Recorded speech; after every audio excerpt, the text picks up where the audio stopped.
నేను ప్రాక్టీసింగ్కి వెళ్ళటం వల్ల ఇంటి పనులు టైంకి అవ్వట్లేదని అమ్మగారు కోపడుతున్నారు కదా సార్. అందుకే ఉదయాన్నే లేచి వంటలన్నీ చేసేసాను. ఇక దోశల్లోకి ఉల్లిపాయలు కట్ చేస్తున్నాను. అప్పుడే అన్ని వంటలు అయిపోయాయా? అసలు ఎన్నింటికి నిద్రలేచావు? తెల్లవారుజామున 3 గంటలకే లేచాను సార్. గంగా అన్ని పనులు పూర్తి చేశాకే ప్రాక్టీసింగ్కి వస్తుందని మీరు అమ్మగారికి చెప్పారు కదా సార్. నీ మాట నేను పోగొట్టకూడదు కదా, అందుకే 5 నిమిషాల్లో డ్రెస్ చేంజింగ్ చేసుకొని వచ్చేస్తాను సార్. సరే సరే, తొందరగా కానివ్వు.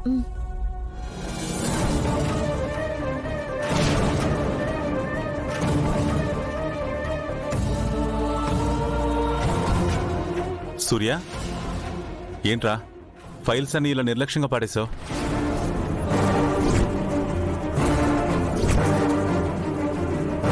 చూడు, అగ్రిమెంట్ పేపర్స్ అన్ని ఎలా అయిపోయాయో. ఇంపార్టెంట్ వాటిని జాగ్రత్తగా చూసుకోరు కదా. ఇది కూడా నీకు నేను చెప్పాలా? అదే నేను కూడా అడుగుతున్నాను అన్నయ్య. ఇది కూడా మీరు నాకు చెప్పాలా?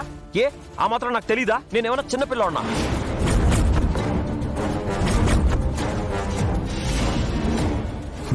నువ్వు పెద్దవాడివి కాబట్టే బాధ్యతగా ఉండమని చెప్తున్నాను. అంతదానికే అలకొచ్చేసిందా? అవును, ఇంతకీ ఏ ప్రాజెక్టుకి సంబంధించిన ఫైల్ నాకిస్తే నేను స్టడీ చేసేవాడిని కదా. అన్ని నువ్వే చేస్తే ఇంకా నేనెందుకన్నయ్యా? అన్ని నువ్వే చేస్తే ఇంకా నేనెందుకన్నయ్యా? ఓ, నాకు శ్రమ తగ్గించాలనుకుంటున్నావు అనమాట. కాదు, వీడు ఫైల్స్ మీద సంతకాలు పెట్టడానికి తప్ప వేరే దేనికి పనికిరాడు అనే ముద్ర నా మీద ఉండకూడదు అనుకుంటున్నాను. Good good.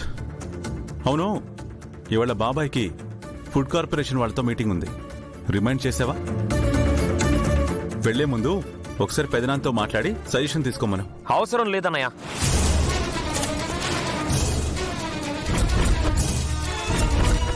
నాన్నకన్నీ తెలుసు.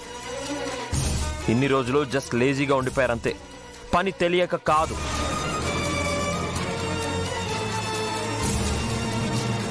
అయినా ప్రతిదీ నువ్వో పెదనాన్నో చెప్తుంటే మా సొంతగా మేమెప్పుడు పని చేస్తాం? అది కాదు సూర్య. అన్నయ్య, I know what I'm doing. I'm very proud of you Surya. ఇలాగే ఇండిపెండెంట్ గా ఇంప్రూవ్ అవ్వాలి. Keep going. సూర్య అన్నయ్య రుద్ర అన్నయ్యతో ఎందుకింత అవాయిడింగ్ గా మాట్లాడుతున్నాడు?